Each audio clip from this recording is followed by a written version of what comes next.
Teman-teman, sadar nggak? Dari rentang Juni hingga Desember 2025 telah terjadi sejumlah kasus intoleransi di Indonesia. Perusakan tempat ibadah, penolakan membangun gereja, larangan ibadah menjelang hari raya, hingga ujaran public figure yang menyinggung kelompok agama tertentu. Nah, hal ini menimbulkan pertanyaan, kenapa sih intoleransi justru terjadi di negara yang menjadikan Pancasila sebagai dasar negaranya? Beberapa kasus intoleransi yang terjadi sepanjang tahun 2025 menjadikan ini sebuah persoalan, karena bukanlah lagi kejadian yang tunggal, tapi sebagai pola yang berulang. Kasus yang pertama terjadi pada tanggal 27 Juni 2025 lalu, yang mana terjadi pengerusakan villa yang rencananya akan digunakan sebagai tempat retreat keagamaan di Sukabumi. Kemudian pada tanggal 5 Juli 2025 terjadi penolakan pembangunan gereja di Cilodong. Disusul 3 hari setelahnya, 8 Juli 2025, juga terjadi penolakan pembangunan gereja di Desa Kapur. Dan pada 15 Desember kemarin, jemaat gereja diusir saat beribadah. Bahkan ada ucapan melecehkan agar mereka berdoa di kebun saja.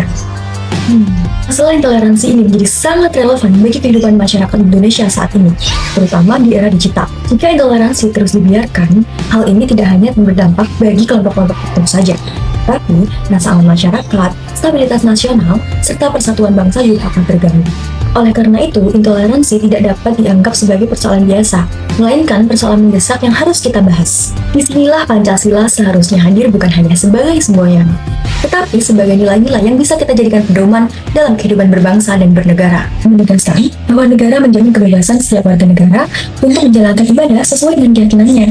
Namun, pelarangan ibadah dan penolakan tempat ibadah menunjukkan bahwa nilai ketuhanan yang menunjukkan toleransi antar umat beragama belum sepenuhnya terwujud. Sila kedua, menekankan penghormatan kepada martabat manusia. Tindakan perusakan tempat ibadah dan pengusiran jemaat merupakan bentuk pelanggaran nilai kemanusiaan karena telah merendahkan hak dan martabat kelompok tertentu. Sila ketiga menunjukkan kepada kita bahwa intoleransi beragama berpotensi merusak persatuan bangsa. Ketika perbedaan keyakinan dijadikan dasar untuk menolak dan mendiskriminasi, maka semangat persatuan Indonesia bergeser. Sila keempat menuntut pengambilan keputusan yang bijaksana melalui dialog dan musyawarah. Penolakan sepihak terhadap kegiatan keagamaan di masyarakat menunjukkan belum optimalnya prinsip kebijaksanaan dan musyawarah. Dan sila kelima menekankan nilai keadilan dan perlindungan yang setara. Ketika sebagian warga negara tidak merasa aman dalam menjalankan ibadahnya, maka keadilan sosial belum sepenuhnya dirasakan oleh seluruh rakyat Indonesia.